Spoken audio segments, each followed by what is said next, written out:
Hi, Kevin Frenette, 375 Collins Staff Road, Harrisville. Actually, I got a few questions. When Invenergy submitted their application to the state and then the board and also Bonneville, and they had their maps on where the lines are going to be located. I mean, I'm the one with the wood in my house. I can't sell my house. They won't take the wood out. I did have a meeting with National Grid, their lawyers and engineers and everybody, and now the second attorney that I had, he can't represent me either because National Grid is just too big of a company. But anyway, National Grid is telling me now that the new line that's proposed from the power plant to the Sherman switching station, because if they do put it in according to the maps that are on Invenergy's application, they have two sections of this new line that's going in XS1 and XS2. One is a 4.4-mile section, supposedly from the new proposed plant to the Clear River. And the other section is XS2, is a 1.6-mile proposed power line supposed to be on the opposite side of the power line. One section from the power plant, that's 4.4 miles, is supposedly on the easterly section, and the other one's on the westerly section. According to their maps of Invenergy that they submitted, it says the second section, the 1.6 miles that goes to the Sherman Farms switching station, is going to go on the same side as my house, which the new line, National Grid put the other line in. Now the new line that they're supposedly going to be putting in is going to probably be about 60 feet from my bedroom, from my bed, where we lay. But National Grid is telling me that Invenergy's maps are wrong, because I showed National Grid the maps. I showed them their actual application, and I have the pages and everything right now, and their map on figure 1, page 413 out of 471 pages for the application, it shows that where they're going to be constructing these lines are supposedly wrong. Now, if they're submitting an application to the town of Burrillville, like if I submit through the building inspector, if I submit to do something and my engineering is totally wrong, don't I have to resubmit or amend that to actually say what I'm going to construct? Because I'm just, right now, I can't get the poison wood taken out of my house.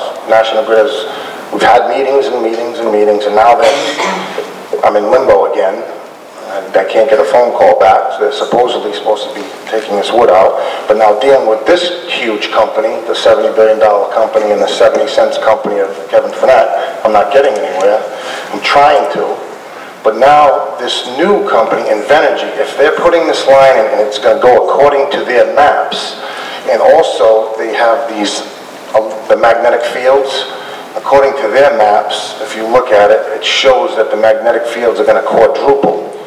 Now, all these things, if this is going to impact, I mean, I can't sell my house at all because of the poison wood. I can't, and National Grid so far will not remove that poison wood in my house. But if Invenergy is going to, this new power plant, by putting this new line, if it's going to impact my property pretty substantial, where it's going to kill the value of my house, which I can't sell it anyway right now, but you guys are looking after the town, the residents, and the actual abutters. But is there anything that you're looking at for people that are impacted the most because of this power plant, say, like this power line going in, that if I can show on these maps how they, because Invenergy's application is showing where their line's going to go, that it's going to go on the east side and the west side and switch, but National Grid is 100% positive that their maps from Invenergy are wrong and need to be amended. But if they're not wrong and it's going to impact me that much, does the town have any proposals for, I mean, you have your tax treaty, what is, I mean, my taxes just went up, even though they put another 345,000 volt line 70 feet from my bedroom, and now they're going to put another one in. I mean, does the town have anything in these treaties to deal with to help residents besides the abutters that are actually touching the property? Is there anything that... We haven't finished negotiations regarding that agreement. Okay. But yes, it's going to encompass more than just the immediate abutters. Do you At know? least that's where that stage we're in. We're trying to just agree on how far out we can go. Okay, now how far out you go, like feet from the power plant? I understand where the plant itself is located, but will that have anything to do with, like, say, with me? Because I'm more than 1 mile away, obviously, but I'm along that line when they put this new line in. So I'm not at liberty, that's to exactly tell you where we are with negotiations and what the specific terms are, because we're just not at that stage yet. A lot of people may think we are, but we're not anywhere there yet. All right, I'd like you to bring that up definitely. But now, as far as their maps and their proposals to the town of Barberville, to the planning board, if that is the case, and National Grid's going to construct these lines, if their maps are just maybe a couple of things messed up where they're wrong, but if the maps are wrong and the construction for this line is 4.4 miles from the power plant to Clear River, and then it's going to go on the other side 1.6 miles, if that's wrong, don't they have to at least amend that and resubmit that to the planning board or the state or anybody if that's the case? Let me answer the question. Yeah.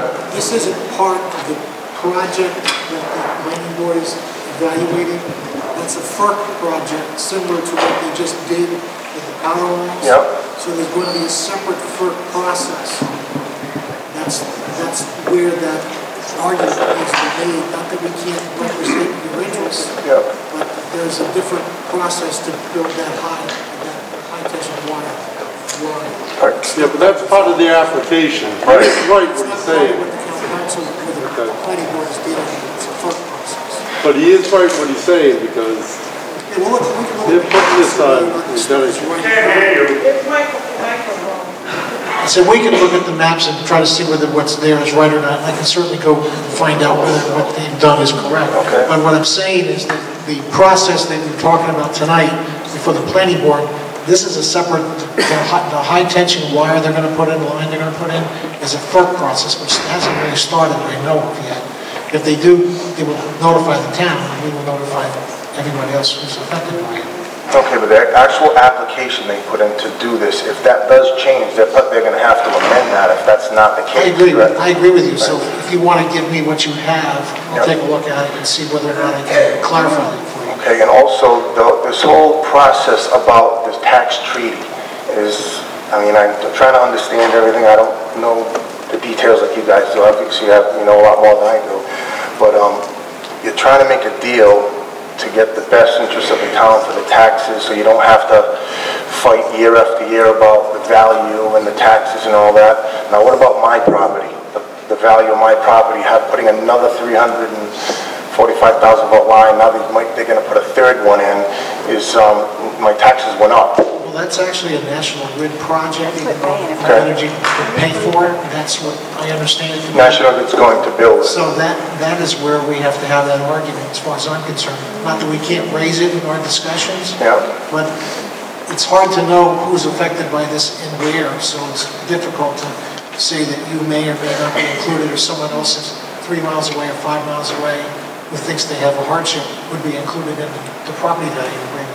But we can certainly consider what you're saying and take it to our discussions. Okay, and then the property value thing, if I can't even legally through an attorney or a real estate agent or anybody, I can't even sell my home because of poison wood I and other stuff. understand that, but Is that- National Grid is the one who's doing that Okay. project.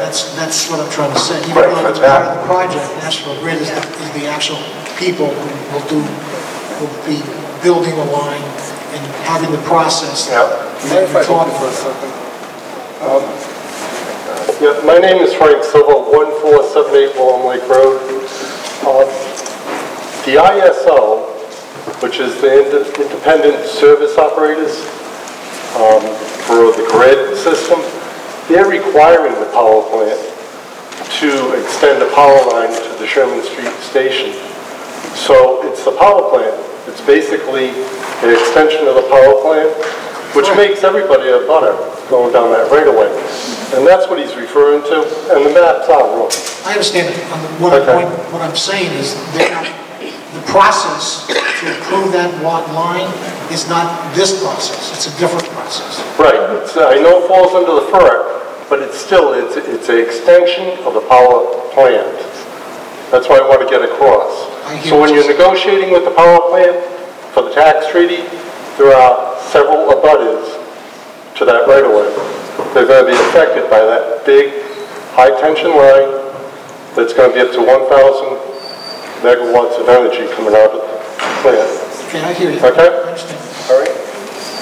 Okay, now also with that, if I can show on their application that the electromagnetic fields, they put a tester right in my front yard, and they're gonna quadruple. I mean, if I can show the town that they are gonna quadruple, and there's no regulations on Rhode Island as far as electromagnetic fields, and I won't get into all that right now, but if according to their application, if they're gonna quadruple and they're gonna exceed the recommendations of like New York and Florida that have recommendations that these electromagnetic fields should be below a certain level. I know, I mean, as far as battling all these things in court, but if I can show that on their maps, is that something the town would be willing to at least amend my taxes? I mean, I has to kind of drop the value of my You property. always ask to have your taxes amended every year, so Yep. just to file with the assessors and make your case there, you know, that's a different process than this, but you have a right to do that every year when you get your tax bill. All right, and now, so as far as this line going in, this has nothing to do with Invenergy, even though they're putting like... Well, no, it has something to do with Invenergy. The gentleman was correct. Yep. They have to build it so they can bring the power from the plant Yep. to the lines that they need to get the power to. So that's part of the project, but it's a separate way of going about getting approved. Will that be discussed in your tax treaty, like this gentleman was saying about the abutters of the line itself? I'm not going to comment on exactly how far out we are and what we're doing with the property tax agreement, but we'll consider that. We'll take this and we'll bring it up if we have it already, okay? We'll raise it and we'll bring it to their attention. So the next meeting for this part of the board is in a month from now? Yes. You're talking about the planning board? Yes. July 11th. All right. July 11th is that. That's And with the council, the next is a month from now, or is there another one in between? The council has another meeting in 2 weeks. In 2 weeks? We got it, all right. Second Wednesday of July. Thank you very much for your time.